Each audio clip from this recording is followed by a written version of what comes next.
Bungoma, Raila Amolo Odinga ana mali yake katika historia ya Kenya. Bandu be Bungoma mubona mriena. Serikali inonga Kenya nyasa bandu. Abanga Raila Amolo Odinga salio tawo. Mubona mriena andi khuluwaena. Watu wetu sasa wanaumia. Serikali ilikuja kaambia watu bottom up. Sasa imekuwa bottom down down down. Kila kitu imeenda juu. Ushuru wa kila kitu umeenda juu. Na sisi tunasema hapa Bungoma baba, tunataka Zakayo ashuke kutoka kwa miti. Na asiposhuka tutakata miti. Na isipokatika tutamwaga acid. Tutoe na mizizi, Zakayo aende kabisa. Pili, baba Raila Amolo Odinga, sisi tunaomba Rais Ruto afanye vile anataka, lakini asiguze court judiciary ya Kenya. Hiyo ndio last resort kwa kila mwananchi, hata sisi hapa Bungoma. Wakati anaenda huko na sisi tunaambia Chief Justice, President wa Supreme Court, akae ngumu aache kutisho. Huyu Rais Ruto ameweza kusaidiwa sana na courts za Kenya. Itakuwaje leo anaanza kuwapiga vita? Sasa baba, tunakuomba na tutasimama na wewe tukiwa wabunge kwamba hakuna siku hata moja wa Kenya tutatishika. Hakuna siku hata moja. Na tunataka Ruto ajue kwamba sisi tunataka judiciary kuwe huru.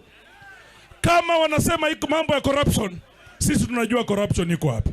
Karibu hao ni vijana wetu, karibuni. Kama ni mambo ya corruption, tunajua pande gani iko na corruption. Sisi pande yetu haina corruption. Pande corruption iko huko kwao. Mawaziri ambao wamekuwa na kesi kotini wameshindwa mpaka saa hii, hata kazi network yao haina mahali, haina west, haina east, haina north, haina south. Sasa baba, tukiwa hapa Bungoma, mimi mnajua ni mwanachama wa DAP. DAP iko ndani ya Azimio. A stronger DAP is a stronger Azimio. A stronger ODM is a stronger Azimio. Na sisi tunaomba wale wenzetu tunapigana nao, muache vita. Siasa ya vita iliisha. Siasa ya vita iliisha. Mtu akuja auze sera zake, wananchi wanaumia. Bandu befwe mukakhola murimu ebirira tawe. Kutamba omusakhulu Raila Amolo Odinga ino andi Kenya bakhuswalakho andi bakenda na bakhubirirako. Baba, jisikie uko huru. Najua kwamba uko na dependable players. Sisi tukiwa hapa na ndugu yangu Sifuna, hakuna mtu atatisha sisi. Na mimi nataka kushukuru baba kupatia ndugu yangu Sifuna nafasi ya kukuwa Secretary General wa nguvu katika chama cha ODM.